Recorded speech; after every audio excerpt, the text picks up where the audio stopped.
this month. Are people afraid there? I mean, how many people are in these protection camps? Well, in protection camps, probably really not the right word, Harris. They're in IDP camps, but the Fulani, these Islamic radicals, are attacking the IDP camps. They're attacking them in the camps. And for those who say this is about climate change and land and things like that and economically driven, why would you burn down a church? Why would you attack an IDP camp? Screaming Allahu Akbar.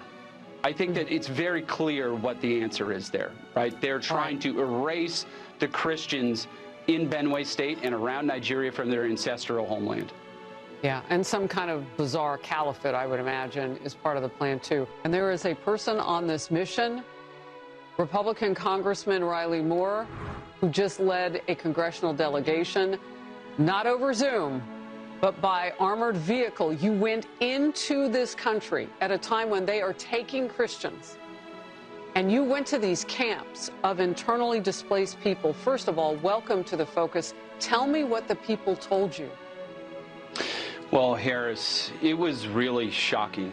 The stories that we heard, the imagery, it was, I've never witnessed anything like that personally in my life. I met one woman, and I see you're showing some of the pictures, who had lost her entire family.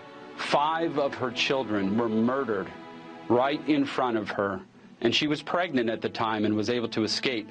She had that child at an internally displaced camp, and I mean, you could just see that her soul had literally left her body. And there are countless stories like this. Another woman was attacked, her family was attacked, she lost her husband, her 2 daughters, and they murdered her unborn child. These Islamic terrorists murdered her unborn child and took it right out of her.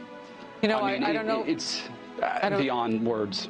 I don't know if my team has it, but we do have a picture of one of those women with her baby in her lap, and you're standing with her. So I'll ask my team to kind of shuttle through these pictures so that we can show even more. Look, Congressman Moore, the president right now is waiting to hear from you. You are preparing a report. Let's talk about the news. There she is, so beautiful. I mean, I can only imagine what it was like to have to leave that camp knowing that your mission ahead is for them. No, absolutely, Harris. And this mission was part of our report. This was a fact-finding mission. There were 5 members of Congress in total that went there. We went to Benue State, which is one of the most dangerous states in the country of Nigeria. This is where all the Christians, a majority of them, are being murdered for their faith in our Lord and Savior Jesus Christ. But I felt that we had to go there, so we went in armored vehicles with security and went there and visited with these people, visited with these Christians, Christian associations, Bishop Anagbe, the Catholic Church, Protestant leaders as well, and got ground truth that we're going to go report back to the president, and we're going to make recommendations in the report that he has asked us to do. He's asked myself and Chairman Tom Cole to give him a report and report back to him, and we're going to do that by the end of this month.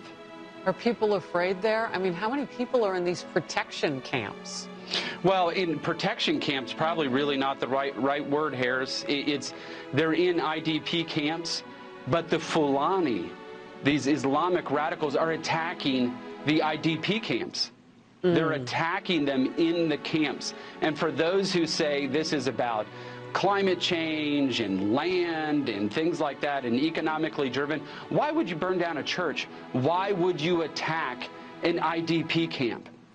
Screaming Allahu Akbar. I think that it's very clear what the answer is there, right? They're trying to erase the Christians in Benue State and around Nigeria from their ancestral homeland. Yeah, and some kind of bizarre caliphate, I would imagine, is part of the plan, too. Look, Congressman Moore, I want to bring you back once that lands on the president's desk and you've delivered that report. Thank you so very much for being here first. We appreciate it. Oh, thank you, Harris, and thank you for all your coverage on this. God bless you. U.S. Representative Riley Moore, who is in Nigeria on a fact-finding mission, has shared harrowing accounts from Christian internally displaced persons in Benue State following his visit to IDP camps in the north-central state. Congressman Moore, in a post on X, documented testimonies of extreme violence that has displaced over 600,000 Christians in Benue State alone. He stated that he met dozens of Christians who were driven from their homes and that they told harrowing stories that would remain with him for the rest of his life. And I'll read Riley Moore's post on X in part. He wrote, "One woman was forced to watch as they killed her husband and 5 children. She and her unborn child barely escaped. Another woman's family was murdered in front of her and her baby was ripped from her womb. One man's family was hacked to death in front of his eyes and his arm was permanently mangled. There are more than 600,000 Christians in IDP camps in Benue State alone. These Christians should be able to live in their ancestral homeland without fear of genocidal Fulani." Well, Riley Moore's visit to Benue IDP camps brings renewed international attention to the humanitarian crisis in the state, the characterization of the violence as genocidal, and the emphasis on religious targeting may very well increase pressure on the US government to make a stronger stance on Nigeria's security challenges, particularly regarding religious freedom concerns.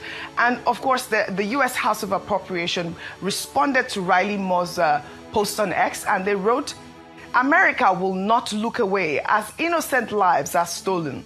Directed by the President of the United States, appropriators led an on-the-ground mission to inform a report on Christian persecution in Nigeria and guide policy recommendation. Religious freedom and atrocity response are central to our NSRP bill.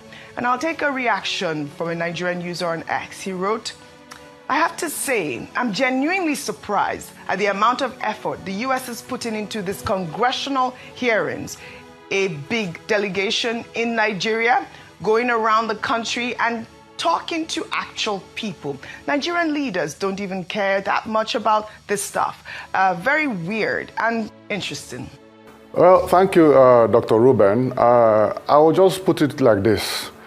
If the totif of the entirety people worldwide mentioned in front of the president that there's genocidal killings in Benue, if the bishop of the Makudi diocese himself confirmed that there's Christian genocide in Benue, and if the people themselves who have been killed, people in my federal constituency, in my village, who have been killed and tortured and displaced from their communities for 15 years, systematically refusing their return to their ancestral lands, who am I to deny that there's no Christian genocide in Nigeria?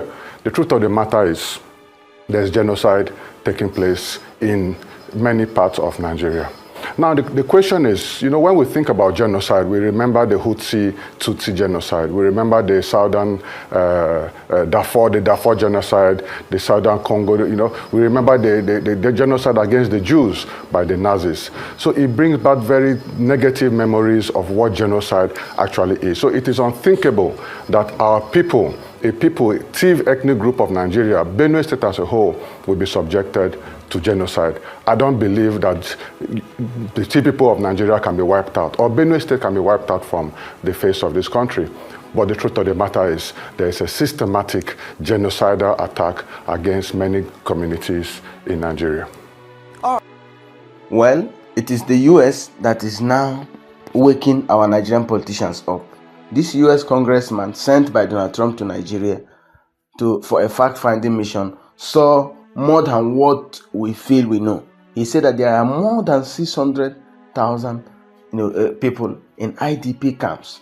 Now, one thing that is shocking in his discovery is that even these Fulani people, they are not just attacking these people in their homeland. They did not just succeed in driving them out of their ancestral land.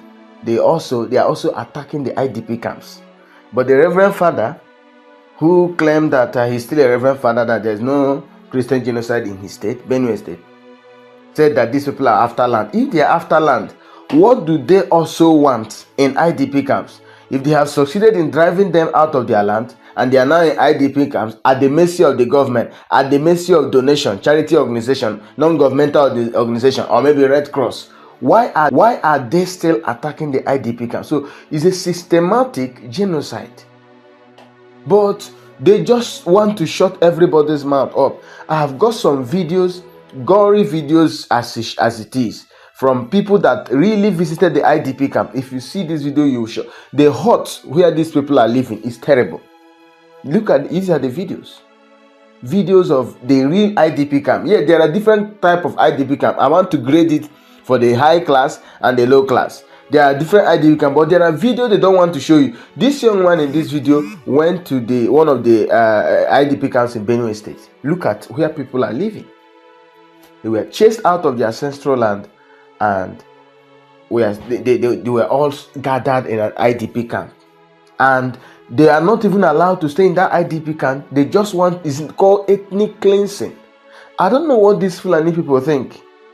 They think that they were in the 1980s or 1970s. Maybe that's why most of them are not educated. Most of them don't embrace technology. These things are going viral. There are cameras, there are videos everywhere in circulation. And yet, demons that occupy the places of power, the positions of political position, want us to believe that there is no Christian genocide. The man said he has not seen something in his life like that before. A woman was sharing a story of how that she was meant to look how these Fulani people buy her husband, buy her children, even her unborn child. She was there looking at the thing. And these people want us to believe that there is no genocide. I'm glad the Congressman Riley Moore visited Nigeria. Yes, with armor cars. Maybe that's why the governor of Benue State, yes, father, Alea doesn't want P2B to visit Benue State. He said nobody should visit Benue State. I cannot guarantee your safety.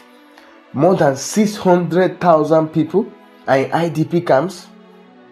For what? That should have even become his first project as a governor. That was why the former governor of Benue State was shouting. The man was shouting that Fulani is this, Fulani is this. Everybody thought he was just against Buhari. He's not in support of Buhari. And there is the thing. It's a shame. Whatever America wants to do, whatever Donald Trump wants to do in their to make sure that Christians are protected in Nigeria, we are all in support of it. They should even go overboard and ensure that Christians are saved. These guys are armed. Where are they getting guns?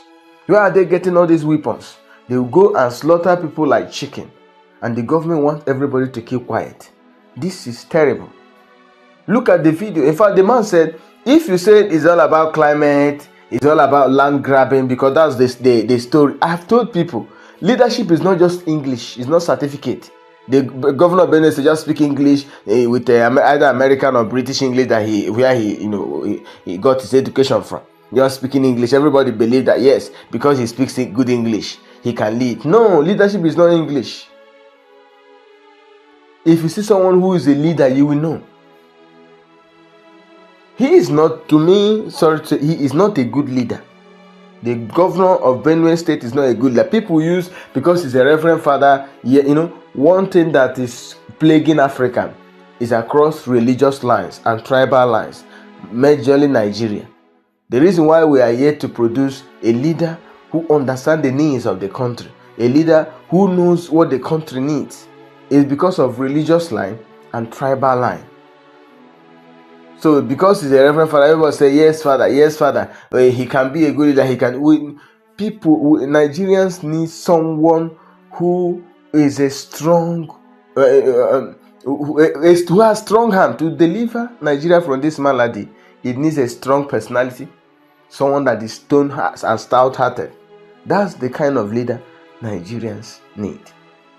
But for this one, yes, father, just speak English. The only thing I've known this man has done is just speak good English. Nothing else. Just to speak good English. Nothing. There's no other thing I have seen that is commendable, that is worthwhile. More than 600,000 people.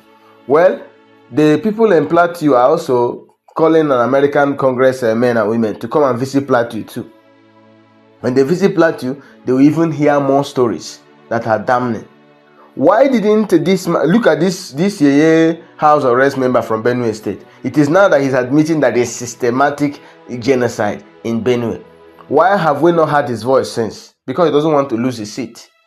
Because he wants to retain his political position. Look at even the way he admitted to it, that if the bishop of Benue should say there is genocide, if the religious leader in Benue should say there is genocide, if America should say there is genocide, who is it that should say there is no genocide? What is your own input? Are you speaking from your heart that there is genocide? He is not. And then he came back to say that they did not consult the House of Assembly. Why would they consult House of Assembly? House of Assembly that is complicit to this genocide. Why would America consult them? So my question now is, why didn't this politician? I saw that the Senate, Deputy Senate President is all out to challenge Trump. Why didn't they stop America from visiting Benue? That's my question.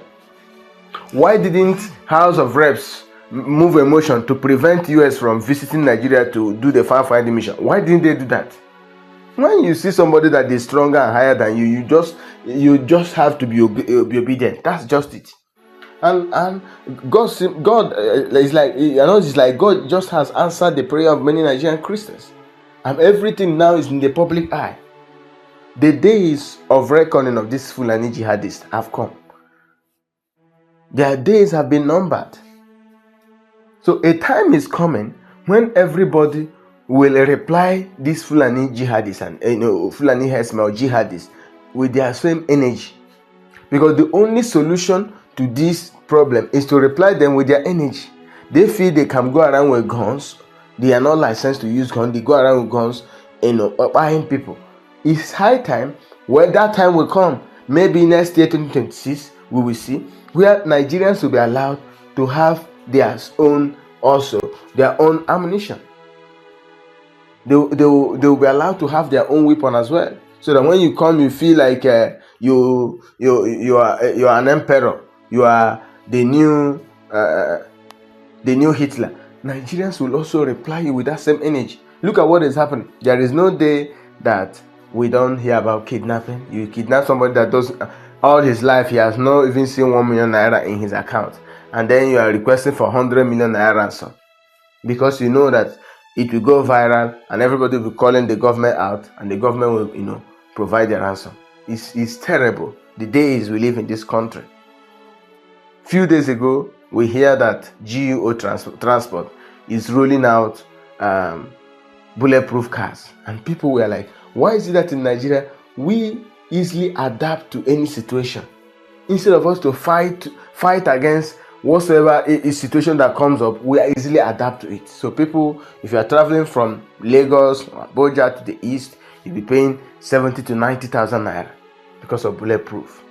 So before you know it, after 1 year, it becomes a standard. So everybody, obviously nobody wants to be kidnapped, so everybody will start paying for bulletproof cars because the government is doing nothing. The Anglican Church vicar that's still in captivity in the hand of kidnapper he died in custody, and of yesterday we learned that the bandits or the kidnappers or the Fulani terrorists hacked into his account and posted the pictures of those that they are holding in captivity, including the late man's wife and daughter that they have in captivity, on his Facebook handle. Yet the government is doing nothing. There is the House of Reps, House of Senate have not been able to raise a motion saying, how do we rescue this man? But I'm glad that the new Minister of Defense is a Christian, Christopher Musa, and that's the man we believe that can really do something. He's the man we believe that could call the shots. And make sure that this country is somehow held ransom by Fulani jihadists. But let's believe that God will use this Christopher Musa, the now Minister of Defense, to ensure that this country is not held ransom by people who want to propagate jihadist agenda. Like Bishop Oyedebo said, and I'm saying, Nigeria will never become a Fulani republic. It will never become an Islamic state. Nigeria is a secular state. Christians, Muslims, traditionalists, everybody is meant to thrive. And that is what will happen. But the way they feel they want it, they feel that Nigeria could all of a sudden become an Islamic state. And the practices, the system they used 1970s, they maybe 18th centuries, 17th centuries, they feel it's going to work now. It's never going to work. Those days there were no cameras, there were no videos, there was no means of information circulating. Here we have everything is laid bare, everything is being monitored. So all those, their agenda is outdated. They should look for another means. It's not going to work. But I thank God that these people came and they've been able to show the world what is happening in Nigeria that is under cover. They are hiding it. They don't want the world to see what is happening. Do you know how many Christians that have been slaughtered? And somebody will just wake up. The Minister of Foreign Affairs disgraced himself, Toga. He said from 2009 to this time, that the number of Christians that are killed is 120. Benue alone, last few months, that very dark man went to cover. It's more than 200. And the guy recorded it, counted it himself live. So, wherever you are as a Nigerian, a Christian, just pray that America takes a drastic measure. Because we get dialogue, discussion, like if American delegates are coming, to me, I feel, yes, they need to do the right thing as a government. Nigeria is a sovereign state, right? I don't think meeting these politicians is necessary. They should just come, get their fact-finding mission, go back, come back to Nigeria and do what they want to do. Because meeting the delegation in Nigeria, just like the one they went to Benue State, they met the governor of Benue State. What's his position regarding the genocide? He said there is no Christian genocide. That it's about land grabbing. It's about land grabbing. So there's no point meeting the man anyway, because it won't lead to anything. They should just go ahead, get their fact-finding mission. If they're going to come back to Nigeria, they should visit Plateau State, visit Kaduna, visit Kano, Bauchi, all those places. They will even get more, maybe they will be counting millions of Christians that have been killed. They will even discover that the record they have is not even true. The record they have about Christians that have been killed in the country is just less, maybe times 3 or times 4.